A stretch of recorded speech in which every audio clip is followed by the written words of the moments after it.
Hello guys, welcome back to literary classes. Today our topic is lazy. Okay, so without wasting much time, we discussion start this video. We should start this video on this stanza. तो आज का हमारा next stanza क्या है? For them, no more the blazing hearth shall one or busy housewife play her evening care. No children run to lisp their sire's return or climb his knee the envied kiss to share. Okay, for them.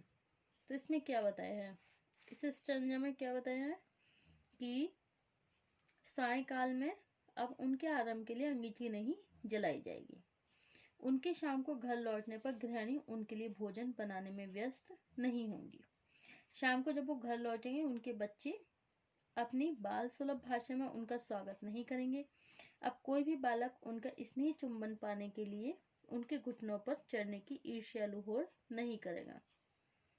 Okay, in the evening the fireplace will no longer be lighted. Okay, तो for them किसके लिए, them किसके लिए है? वही dad and sister जो है बच्चों। ठीक है, तो फॉर देम उनके लिए, जो डैड एंड सिस्टर है उनके लिए।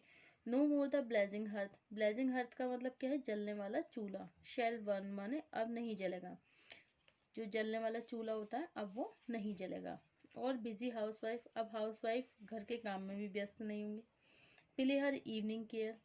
ओके, जो भी मतलब वो डेली का जो वर्क करती थी, डेली का जो गृहिणियाँ काम करती थी, भोजन बनाती थी, खाना पीना बनाती थी, अब वो उसमें भी इवनिंग केयर, शाम को भी वो व्यस्त रहती थी। अब वो उस कार्य में व्यस्त नहीं रहेंगी।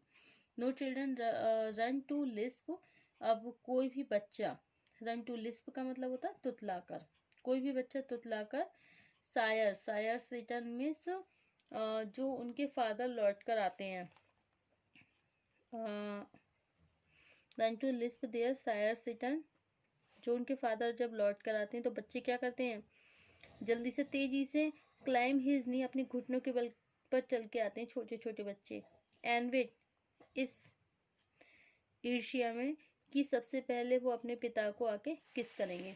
सपोज एक फैमिली में 4 बच्चे छोटे छोटे, ठीक है, और उनके मतलब उनके पिता आ जाते हैं, तो बच्चे क्या दौड़ के आएंगे जल्दी से कि हम अपने मतलब जाएं अपने पिता के पास और उनको किस करें, उनको प्यार करें।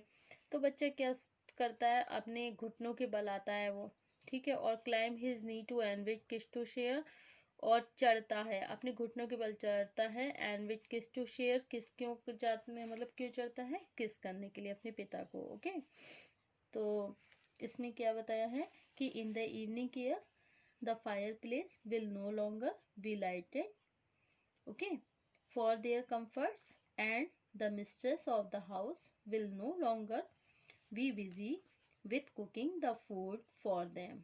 When they return to their homes in the evening, their children will no more run to them to welcome their in childish expect. When they return home after their day's labor, none of them would any longer climb on their knees to get the kiss which each of them envies and wants for himself.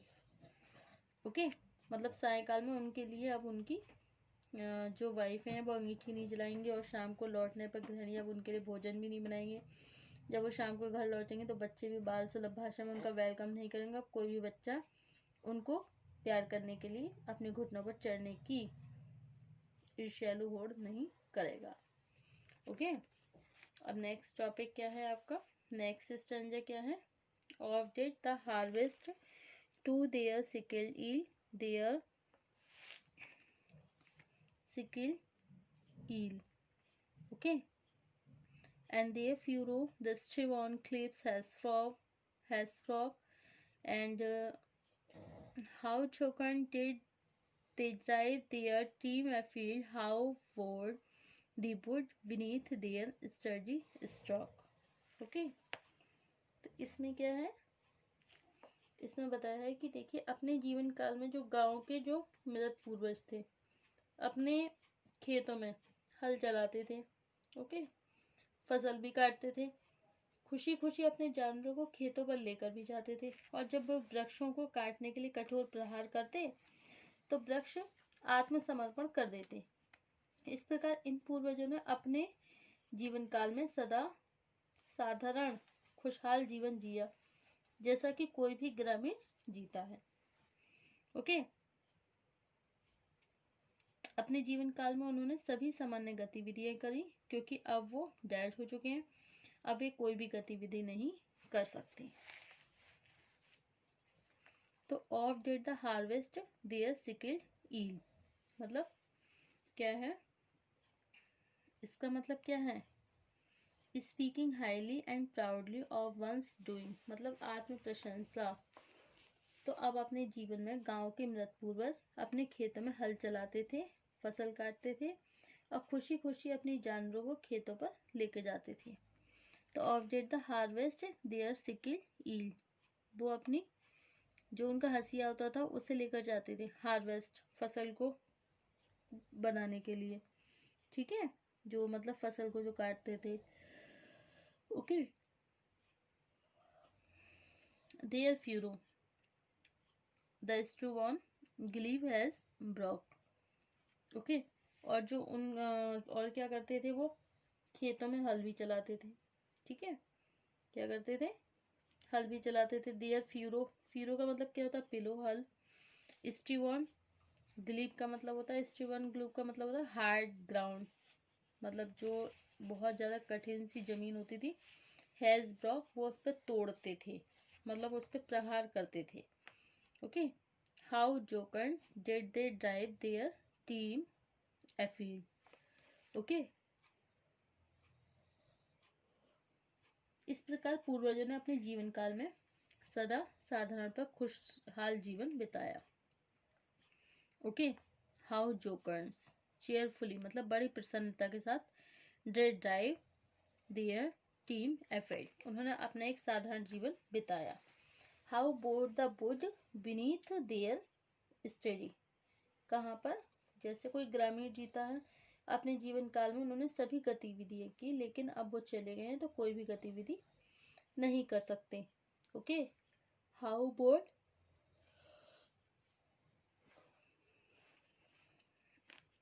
They would beneath there study stock, okay, क्या means है इसका। इस प्रकार इन पूर्वजों ने अपने जीवन काल में सदा साधारण जीवन बिताया, बिल्कुल सिंपल जीवन जिया है इन्होंने, ठीक है, और खुशहाल जीवन जिया, जैसे कि वो ग्रामीण जीता है, और अपने जीवन काल में उन्होंने कभी भी सामान्य गतिविधियां की, क्योंकि वे अब मर चुके हैं, क्योंकि वे अब मर चुके हैं और कोई भी गतिविधि नहीं कर सकते। ओके, अब नेक्स्ट टॉपिक क्या है आपका, और क्या बताया इसमें कि during their life time these dead ancestor of the village used to plow the hard field and reap the harvest with their scythe.